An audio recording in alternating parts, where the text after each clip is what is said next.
Setelah terlapor kasus prank KDRT Baim Wong dan Paula meminta maaf, bagaimana sebaiknya polisi menyelesaikan laporan kasus prank ini dan apa juga bahaya konten prank KDRT? Kita bahas bersama dengan anggota Kompolnas Yusuf Warshim dan psikolog anak remaja dan keluarga Novita Trandri. Selamat petang Pak Yusuf, Bu Novita. Selamat petang, Mbak Audrey. Selamat petang, Audrey. Salam sehat. Salam sehat. Saya ke Pak Yusuf terlebih dahulu. Kasus prank KDRT ini, menurut Baim kemarin, ini tidak ada niat untuk meredahkan institusi Polri. Yang Anda lihat seperti apa, Pak Yusuf? Betulkah seperti itu? Ya, ini tentu kita sangat menyesalkan ya, ada prank, laporan, apalagi dalam situasi yang itu pranknya itu soal laporan KDRT yang itu ada persoalan laporan KDRT yang sedang juga menjadi perhatian publik, sementara dalam situasi seperti itu membuat prank laporan yang kasusnya KDRT. Tentu ini ada persoalan yang tidak memahami betul sensitivitas publik ya. Laporan KDRT itu kan di dalam prakteknya itu sulit, gitu. Korban tidak mudah, tidak banyak tidak sesuatu yang dilakukan itu dengan cepat, gitu. Laporan kalau kasusnya KDRT. Nah, tentu terkait dengan apa yang dilakukan oleh Baim Wong ini tentu karena ada yang membuat laporan dalam beberapa waktu lalu, saya sendiri telah memberikan satu respon publik, ada beberapa media yang bertanya, dikhawatirkan nanti bisa menimbulkan adanya laporan polisi terhadap yang bersangkutan. Nah, tentu ini sudah ada laporan, maka ya proses berjalan, diselidiki. Kita berharap polisi melakukannya secara profesional dan secara prosedural. Bagaimana nanti proses selanjutnya, apakah unsurnya terpenuhi, tentu itu nanti penyidik yang akan menentukan dalam proses selanjutnya ditingkatkan penyidikan atau tidak. Nah, tapi walaupun demikian, kita berharap bahwa ini yang terakhir, tidak ada lagi prank, apalagi itu sekali lagi terkait dengan kasus KDRT, seolah-olah itu menjadi candaan. Kalaupun ada alasan memberikan edukasinya ya edukatif, ya, informatif, tidak sesuatu. Ini kan belum pernah terjadi ada prank KDRT yang itu polisi yang di-pranknya. Itu. Oke, jadi kalau dilihatnya Pak Yusuf sendiri, siapa dalam kasus prank ini yang lebih dirugikan nih? Ya tentu yang dirugikan sebagaimana yang kami katakan tadi, karena ini membuat laporan, kalau unsurnya itu kan nanti 220 laporan yang tidak benar ya, melaporkan, mengadukan sesuatu yang itu melanggar hukum, perbuatan pidana, tapi mengetahui bahwa itu tidak benar terjadi. Jadi itu masuk delik laporan palsu ya? Bohong. Nah, ini iya laporan palsu. Yang bersangkutan mengetahui bahwa itu sudah tidak benar. Baik. Unsurnya sudah satu terpenuhi gitu. Ketika dia mengatakan itu prank, itu sudah terpenuhi unsurnya. Yang bersangkutan mengetahui bahwa itu tidak benar. Nah, tentu ini merugikan sekali lagi kalau ada pihak-pihak yang sedang membuat laporan polisi KDRT kok dibuat prank. Itu yang paling utama, Audrey. Sensitivitas kepada seseorang ataupun masyarakat yang sedang ada kasus KDRT itu sangat menunjukkan tidak sensitif. Oke, jadi kurang sensitivitas. Apalagi ini dilakukannya oleh seorang selebritas, gimana, Bu Trandri? Baik, saya sepakat dengan Pak Yusuf ya, bahwa ini tidak menunjukkan satu sensitivitas, tidak menunjukkan respektasi kepada aparat hukum gitu ya, yang harusnya menjadi pelindung, yang harus direspek. Dan melihat prank seperti ini kan ditonton, apalagi kalau di YouTube ditonton dengan semua usia.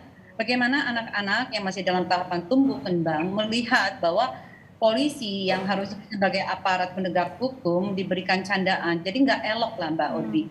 Tidak elok dan tidak menunjukkan empati. Apalagi kita juga melihat bagaimana saat ini polisi juga sudah penuh dengan masalah ya, yang banyak sekali harus dihadapi dan diselesaikan gitu. Oke, tapi kalau misalnya kemarin bilang Baim mengatakan kalau video atau prank ini disengaja dilakukan karena untuk mengetahui bagaimana sih caranya kalau untuk melapor ke pihak kepolisian kalau ada KDRT.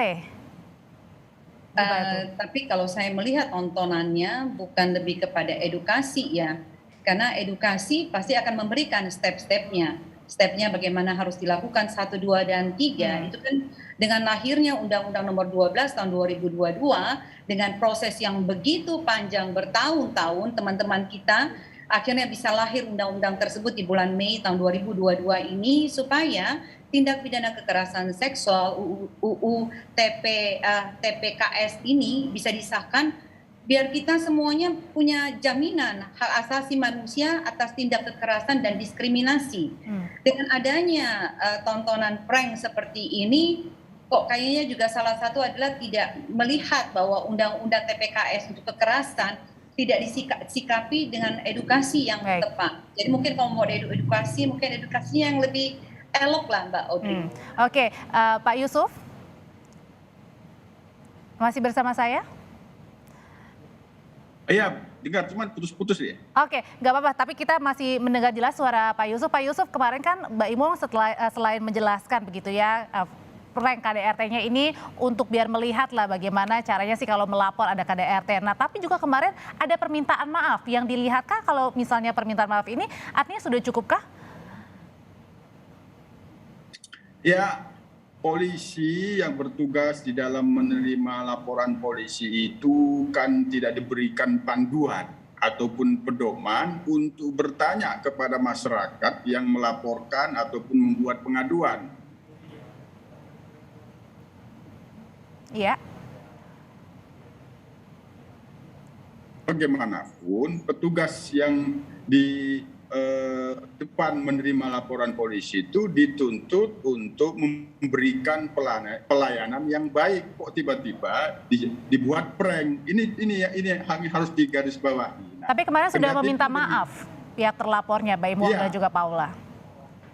Ya, sementara ini kan ini laporan polisi, tentu laporan polisi ini diproses secara profesional dan secara prosedural. Persoalan nanti minta maaf dan sebagainya tentu itu ada pada kewenangan penyidik. Apakah itu diberlakukan restoratif justice ataupun mediasi, tapi sementara biar itu menjadi kewenangan penyidik, proses ditingkatkan menjadi penyidikan atau tidak, apakah nanti di dalam penyidikan sudah terpenuhi unsurnya untuk dilakukan penyidikan dan menetapkan tersangka, tentu ini nanti prosesnya biarkan itu menjadi kewenangan penyidik. Termasuk penyidik kita berikan kewenangan apakah mempertimbangkan adanya permohonan maaf dari pihak terlapor atau tidak, kemudian juga nanti kan ada hak daripada pelapor bagaimana merespon permohonan maaf yang disampaikan oleh terlapor itu. Itu Baik. Oke, saya ke Ibu Novita. Bu Novita, kenapa sih kira-kira apa yang membuat seorang selebritas ini kemudian tahu ini sebenarnya isunya sensitif, apalagi sedang menimpa rekan sesamanya selebritas juga ya, lalu tetap saja melakukan prank KDRT? Ya, ini masa di mana IoT ya, Internet of Things, kita melihat bahwa media sosial, bagaimana orang mencari penghidupan juga lewat ketenaran gitu ya dari konten yang dibuat. Tapi mungkin ini menjadi pelajaran buat kita semua bahwa untuk mencari penghidupan bisa dengan cara yang lebih baik, yang lebih elok, yang lebih cantik dan edukatif, betul-betul edukatif.